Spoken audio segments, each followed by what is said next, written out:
And his predictions and tracking have been very, very accurate, and that's why we bring you the financial experts who actually have a proven track record, not the ones that were telling us everything was going to be, great 2 years ago when they knew full well we were going into a recession/depression. He's been on the news lately talking about the next 2, 5, 10 years, not sure when, the real specter of hyperinflation, what that means. It doesn't have to be Zimbabwean or Weimar Republic level to be devastating, so I wanted to get him on to talk about that.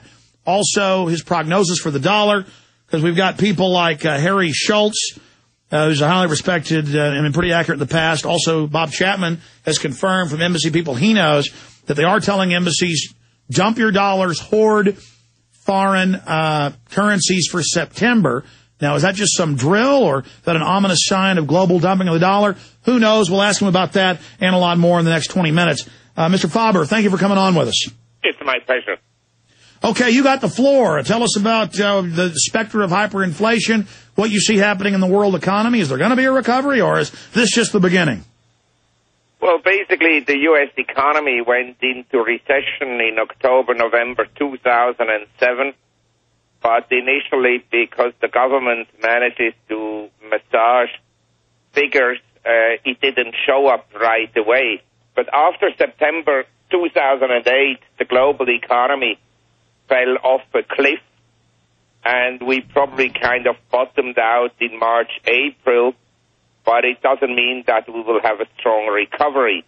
I think if you look at the cycle 2001, when the recovery began, to 2007, we reached a peak prosperity sometimes in 2006, early 2007 in the world, and we're not going to go back there anytime soon. The problem I have with inflation is this.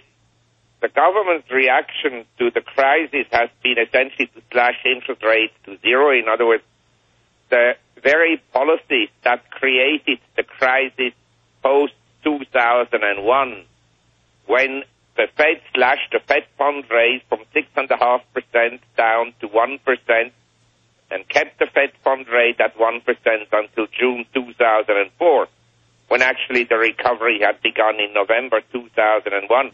That led to the housing bubble, to the credit bubble, and to the problems that we are facing today.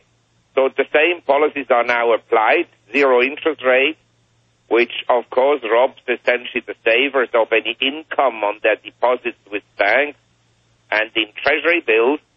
And at the same time, this time around, we have this huge expansion in the fiscal deficit, in the budget deficit of the U.S. government. And the projections, who knows what they will be eventually, but I'm sure this year the fiscal deficit will be in the order of $2 trillion. Now, the government is forecasting that it will come down next year, but I'm not sure about that.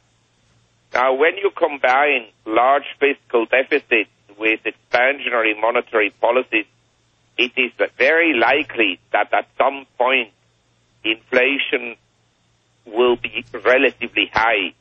Once inflation is relatively high and the economy doesn't recover, then the government will print even more money, and that will then accelerate the level of inflation rate.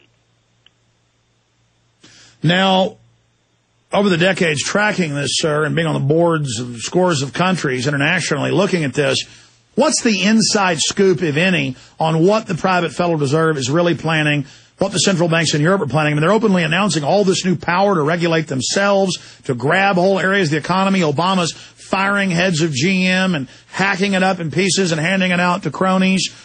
I mean, it's getting really serious. Well, I mean, basically, we had two systems until the end of the 1970s in the world, essentially free market capitalism, the market economy, and the planning economy. And as you know, under communism, socialism, central planners totally failed with their policies to create sustainable economic growth. And if you traveled to Russia in 1980 or to China in 1980, these countries were really impoverished. And the U.S. in particular today today is moving towards an interventionist policy of the government moving into the economy and trying to fix the economy left, right, and center. In the extreme case, you would go essentially to the planning economy. Well, it's not going to happen right away. But basically, the more the government has an influence in the economy and intervenes in the economy, and I have to stress that the current crisis is not a failure of free market. It's a failure of government intervention. One of the big interventions was obviously Fannie Mae and Freddie Mac, which essentially had cheaper access to funds than the banking system. And these were the big bankruptcies in America in terms of size. And also other regulatory intervention into the money market, into the price of money by the Federal Reserve post-2001, also, as I just mentioned, created a problem. So it's not that the free market has failed, it's the interventions by the government that failed. And now these failed policies are even enlarged, and that is where I have a problem with the current economic policymakers. Well, yes, sir. I'm no economist, but it's just common sense watching the markets, following how this works. You have these elite banks, elite brokerage firms, elite power structures who want the planned economy, as Carol Quigley wrote in Tragedy and Hope. They actually are what I'd call crony capitalists, monopoly capitalists. They're not free market. They're actually using government regulators to force the sale of banks, brokerage firms, credit unions, infrastructure to them. And they are being engorged, being rewarded for the crisis they created, and now vertically integrating everything. And now they've made the crisis even worse since the banker takeover in October of last year in Europe and the U.S.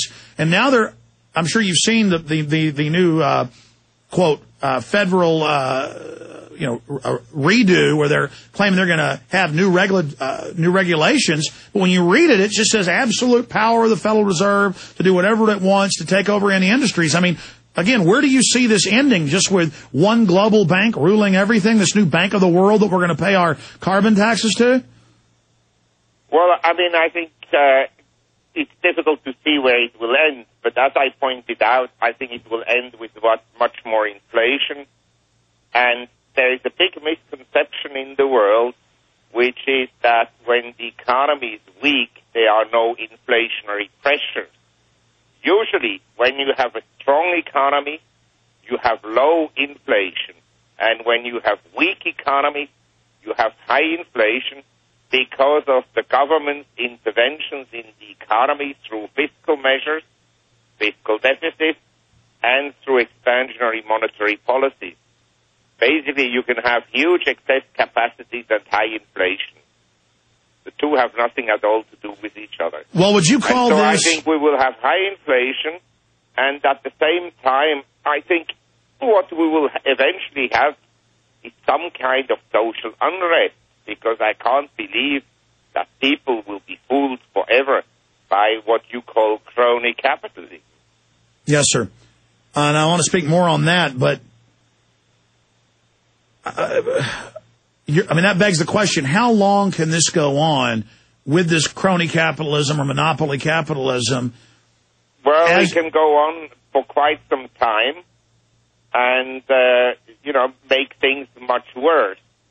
But my view would be that within the next 5 to 10 years, when the public realizes that the economy does not improve and possibly, in my opinion, actually deteriorate, and it is faced with actually higher taxes, which may not be obvious, but they will happen because of the large deficit, then at that stage I think there will be, a social revolution or some kind of social revolution, or the next thing the government will do to distract the attention of the people on bad economic conditions, they'll start the war somewhere.